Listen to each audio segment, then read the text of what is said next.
This is Lisa from Mobile Tech Review, and this is Samsung's latest watch that actually looks like a watch, sort of like a piece of jewelry. How refreshing, right? This is the Samsung Galaxy Watch Active. They announced it and released it at the same time as the new Galaxy S10 family of phones. It's $199. It's available in 4 colors. Obviously, you know, I'm not into that whole gender thing. Pink is for women, but I have to say that if you are a woman, this is really particularly attractive and jewelry-like, but it's also available in black, silver, and this kind of bluish green that's very pretty. I think it's most jewelry-like in this particular color combination, but no matter what, the nice thing about this compared to the regular Galaxy Watch that came out around August of 2018 is it's about half the weight. It's 25 grams versus 49, so you don't feel it on your wrist as much.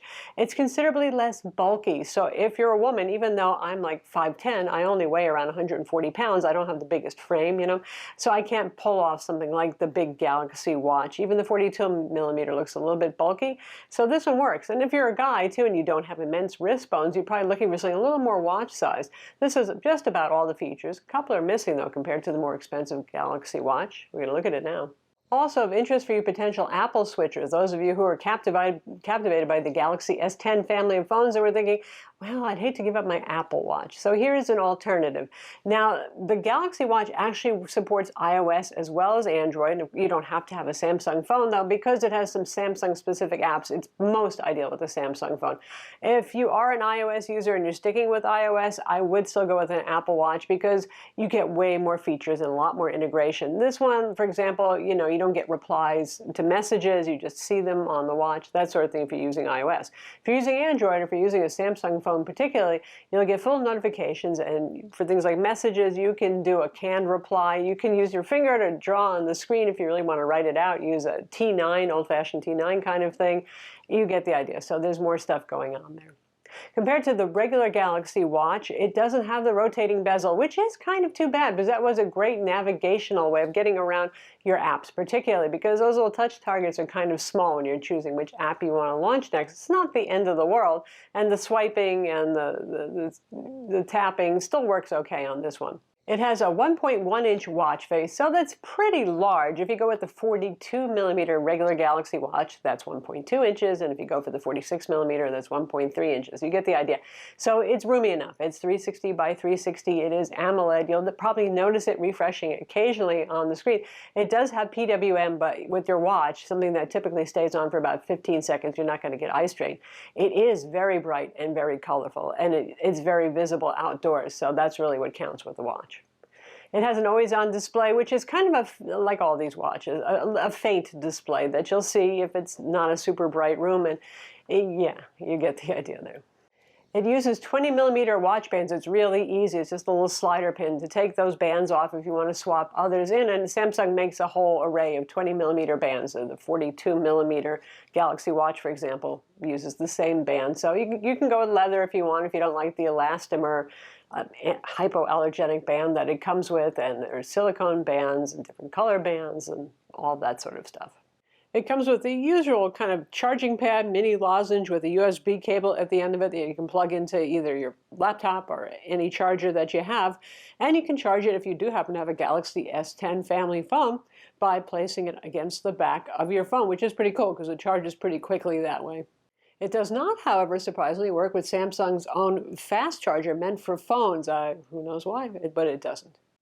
So the watch runs Tizen OS with an Samsung Exynos CPU, and it's Tizen OS 4.0, which is great by me. I've reviewed other Samsung watches, and I do like Tizen. I think it's kind of fun, it's enjoyable, it's pretty intuitive. There's not a big learning curve there. It doesn't have usability annoyances. And Android Wear, for all the work Google has put in over the years, still, you know, people are not raving about it in the same way. So if I was using an Android phone, I probably would lean towards Tizen just because it's enjoyable. Obviously, particularly if you're using a Samsung smartphone, which a lot of people are using. Here's something that's always a challenge. I'm very active. I go to the gym, I lift weights several times a week, I do biking, I do the treadmill, all that sort of thing. So I care about equal parts about how well it is at tracking my exercise and how good it is as a smartwatch, because I like smartwatches. So if you're using something like the Fitbit Versa, for example, it's got a few smartwatchy sort of characteristics, basically notifications, that sort of thing, a small app store, but it's still more geared towards the fitness thing, and I want a little bit more smarts. So once again, the competitor here really would be Samsung's own Galaxy Watch, but you know what? The sensors are much better on the active, particularly after a software update. It got a software update a couple of days after the watch release, which means it should be available for all of you if you get this, and it really improved the heart rate sensor, which was at first kind of mediocre, felt like last gen, and it's right up there with something like the Apple Watch Series 4, which is by far the best that Apple has done in terms of heart rate sensors and exercise tracking and monitoring, all that sort of thing. It's very good. It's within 1 beat per minute of the exercise equipment monitoring facilities, and it's also right there with the Apple Watch, wearing both of them, going to the gym and doing all sorts of exercises.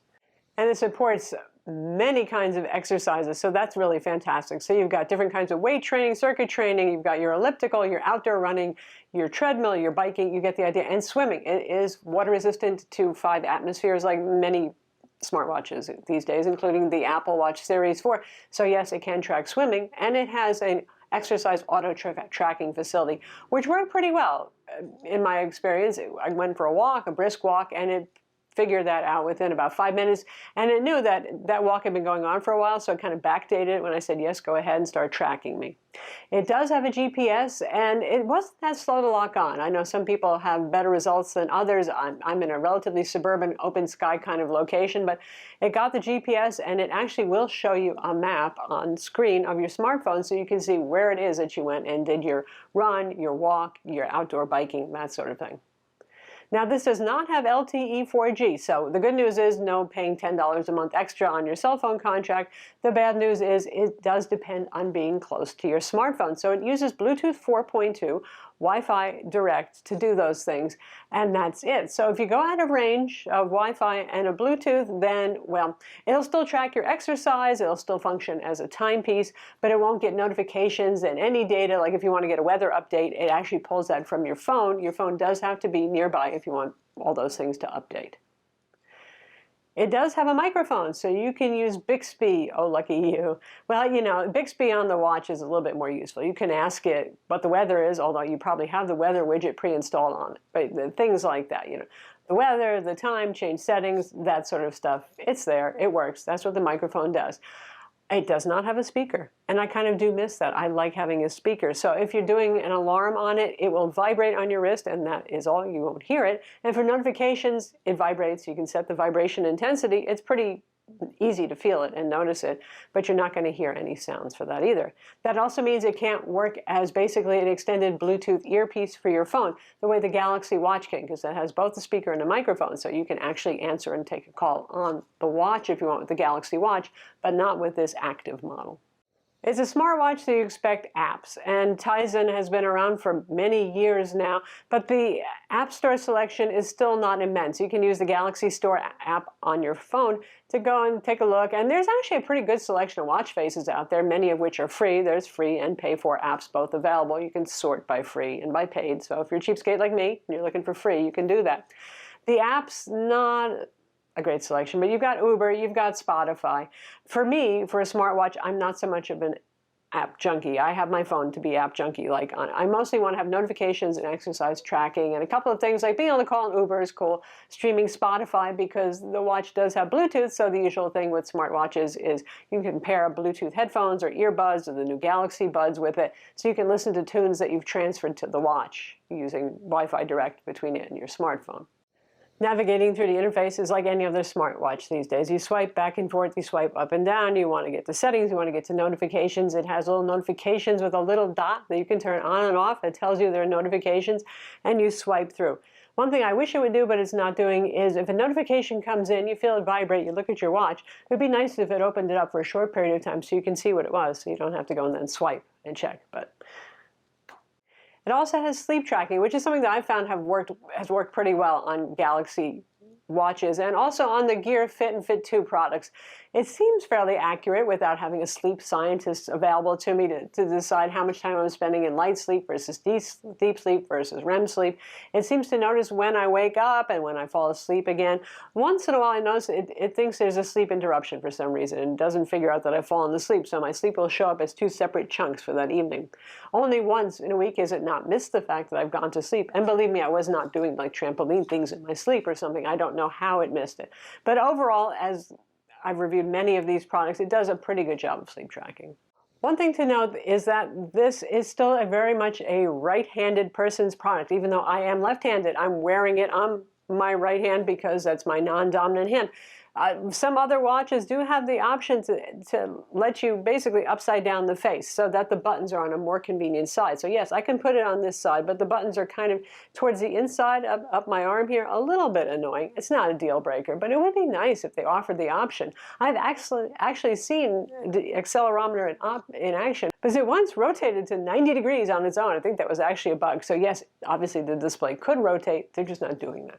So overall, I like it a lot. I liked the Gear Fit and the Gear Fit 2 a lot too, but those are fitness bands. They're a little bit less styling. If you're hoping for a round face watch and you don't have enormous wrists, well, this is it. And if you don't have an enormous amount of money to spend, because at $199, it's not too painful, right? You know, it's kind of priced just right. It seems like a fairly quality product. You got an aluminum casing, you got Gorilla Glass on it, you got your AMOLED display. It's fast, it's responsive, all those sort of things. And it's fun to use and it's easy to use. I like that. Without some of the annoyances and quirks that I keep seeing in Android Wear, and without the high price tag that we see in the Apple Watch, even though I still would recommend the Apple Watch to those of you who are using an iOS product. And it has a round face. Still nice to see. I'm Lisa from Mobile Tech Review. Be sure to subscribe to our YouTube channel for more cool tech videos and wrists up if you like this vid.